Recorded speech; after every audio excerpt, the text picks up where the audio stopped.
Neste momento eu vou passar então para o nosso secretário de Desenvolvimento Econômico, o Leandro. Em seguida, Paulinho, nós vamos ouvir você, tá? E o vereador Wagner. Boa tarde a todos. Eu queria colocar, você tem um objetivo aqui na minha pergunta, e eu estou sentindo que a gente tem algumas informações aqui que não estão muito claras. Em algum momento é falado que os cenários que são avaliados, eles levam em consideração as chuvas dos 10 mil últimos anos. Isso quer dizer que a gente está falando lá de 7.981 a.C. E falando da probabilidade ainda de houver nesse dia dessa pior chuva ainda o rompimento da barragem, que nem existia quando teve essa pior chuva, porque nem tinha barragem. Então nós estamos no momento que eu ouço isso, eu vejo assim, bom, a gente está falando de coisas com aparentemente pouca probabilidade, aparentemente, mas também estamos ouvindo ali a palavra esqueci o nome do senhor ali, que está falando que existe um problema realmente real. O que acontece? Então, dentro disso nós temos dois problemas. Um é o seguinte, eu acho que a gente tem que realmente considerar esse pior cenário mesmo para a questão de salvamento de vidas e tudo, mas a gente tem que trabalhar com esse pior cenário. Trabalhar com considerar que realmente existe esse risco iminente para a gente tomar as medidas mais acertadas do ponto de vista de salvar vidas e de não ocorrer mais nenhum tipo de problema e desastre como ocorreu.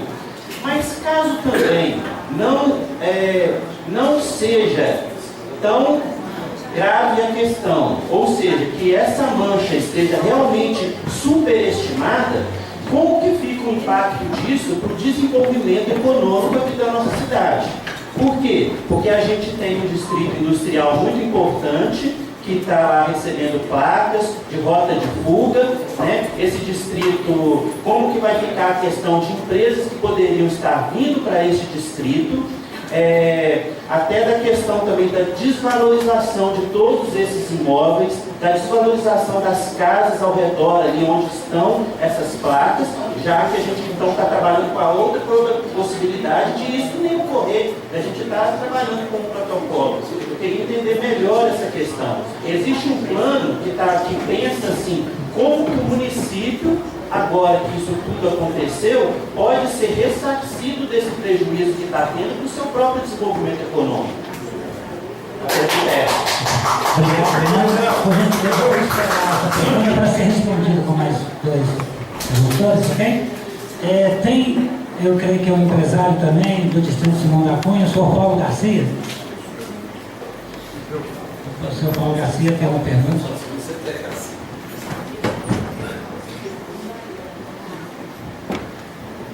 Boa tarde, eu sou empresário, tenho uma empresa situada ali no Distrito Simão da Cunha e queria complementar, na verdade, a pergunta do Leandro. Vocês afirmaram que para fazer o estudo do outbreak, vocês utilizam essas situações mais adversas possíveis.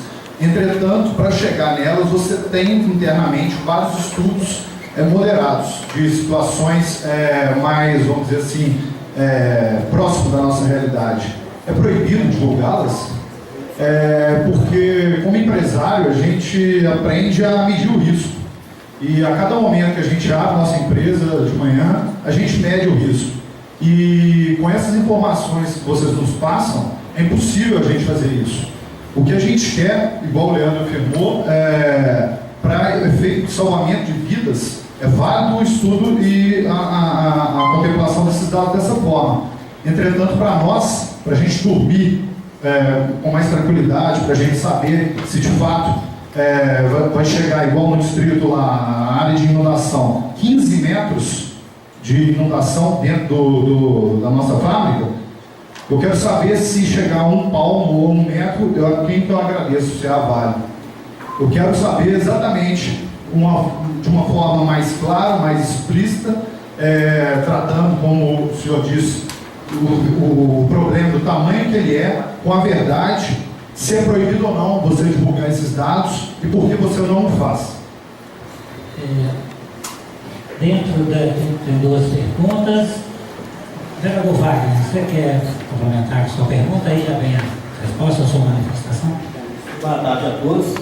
Meu questionamento é o seguinte: segundo a Organização Mundial de Saúde, a cada R$1 investido em prevenção, se economiza R$9.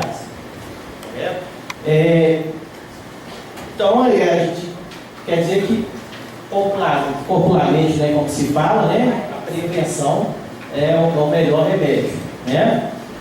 Eu gostaria de saber da Vale o seguinte: indenizar possíveis vítimas de rompimentos de barragem é mais barato que trabalhar preventivamente, construindo barragens seguras, com laudos sérios, né? Do que as barragens existentes que existem hoje, né? Porque o senso comum hoje entende que a Vale opera visando lucros, e isso para mim é irresponsabilidade ou incompetência. Essa é a minha pergunta. Por gentileza, se os senhores quiserem responder os três, Bom, eu vou explicar aquela questão do tempo de recorrência das chuvas, né? Porque eu sou da área técnica. Aí, na verdade, é só o seguinte, só para esclarecer. Na verdade, não é a gente. Você faz uma pesquisa do histórico de chuvas. Normalmente você tem esse histórico de chuvas ali de 1960, 1950, que isso aí é registrado, né? Você tem os pluviômetros que são registrados. A partir daí é feita uma análise estatística para você determinar qual que seria essa chuva, né? E qual que seria esse tempo de recorrência. Aí, no caso, na verdade, as barragens, elas estão preparadas para receber, né? Você constrói o extravasor para receber uma chuva de 10 mil anos. O extravasor, ou depende para 1000 anos, cada barragem vai dar de uma forma. O que a gente está falando aqui é o seguinte: a mancha independente da ruptura, não tem nada a ver com a ruptura da barragem. Se tiver essa ruptura da barragem, essa mancha é calculada com uma chuva caindo de 10 mil anos na bacia de contribuição, né? E mais uma chuva de 100 anos na calha do rio. É isso que o estudo está falando, entendeu? É isso. É para você dimensionar o tamanho da mancha. Isso que é o que está na legislação, né? Que é para você considerar a pior situação. O Leandro, acho que ele... Ok, mas aí pontuando a respeito, né, dos prejuízos que eventualmente podem ser causados ao município, a Vale ela tem, ao longo das frentes de respostas imediatas, tratando de forma urgente aqueles municípios que primeiramente já sentiram, né, os impactos das nossas operações.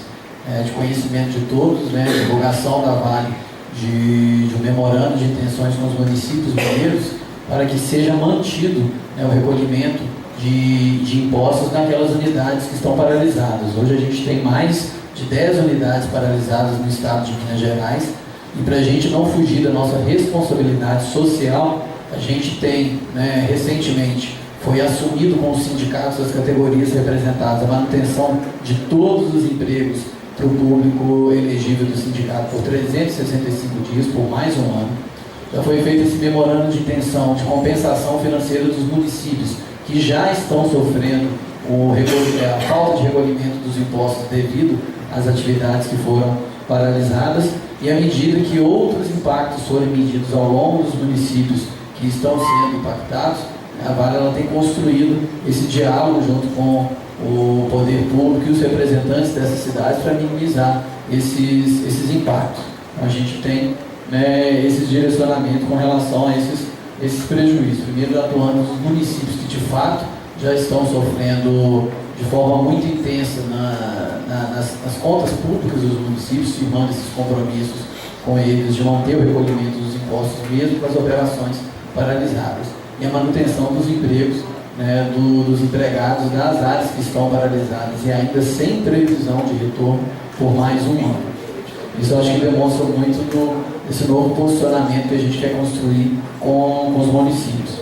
Com relação, né, aos outros cenários de estudos, a gente chama de cenário chuvoso, cenário de dia seco, eles podem sim serem compartilhados. A gente precisa só construir quais serão os caminhos para a gente, né, fazer esse tipo de abertura.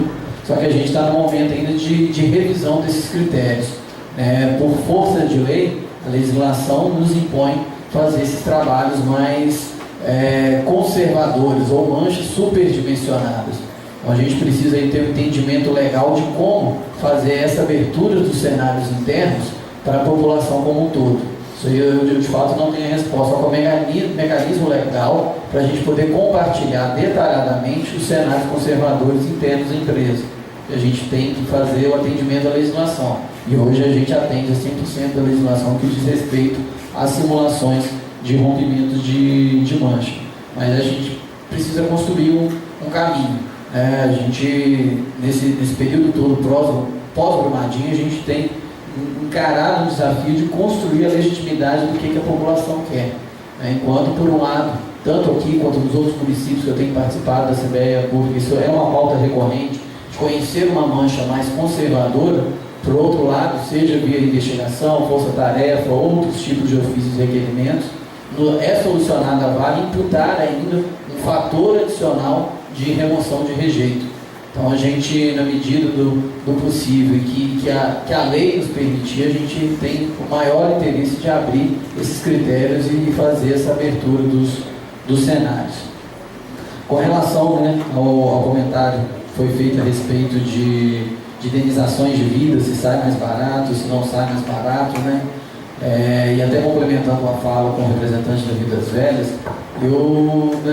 não há outra empresa mais interessada em saber o que de fato aconteceu com essas barragens que a própria Vale. Nós tivemos perda de vidas humanas e de colegas de trabalho, inclusive pessoas, gerentes, engenheiros, técnicos, que tinham autonomia, que se de fato soubessem que estava por vir naquela barragem, de se acionar um plano de emergência para fazer evacuação.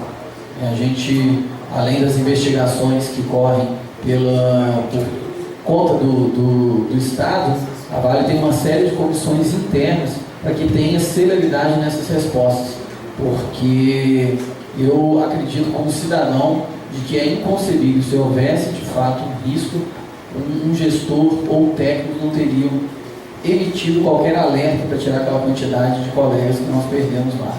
Eu gostaria pelo menos de fazer esse comentário muito mais pessoal do que como representante da Vale. E o que a Vale tem feito? Ela não usa mais barragens a montante. As barragens a montante, nas operações da Vale, foram de empresas que a Vale incorporou ao longo do processo de compra. A Vale já vinha fazendo o processo de descomissionamento dessas barragens. Então, desde 2014 até a data da ocorrência de Feijão, já haviam sido descomissionados 8 barragens pelo método ao montante. A barragem de Feijão, a barragem de Forquilha já estavam em processo de licenciamento para fazer o descomissionamento, e esse descomissionamento agora ele foi acelerado a partir dessa intenção de, em 1 a 2 anos, mediante a aprovação dos órgãos ambientais, iniciar os trabalhos de aumento do fator de segurança das barragens. Na verdade,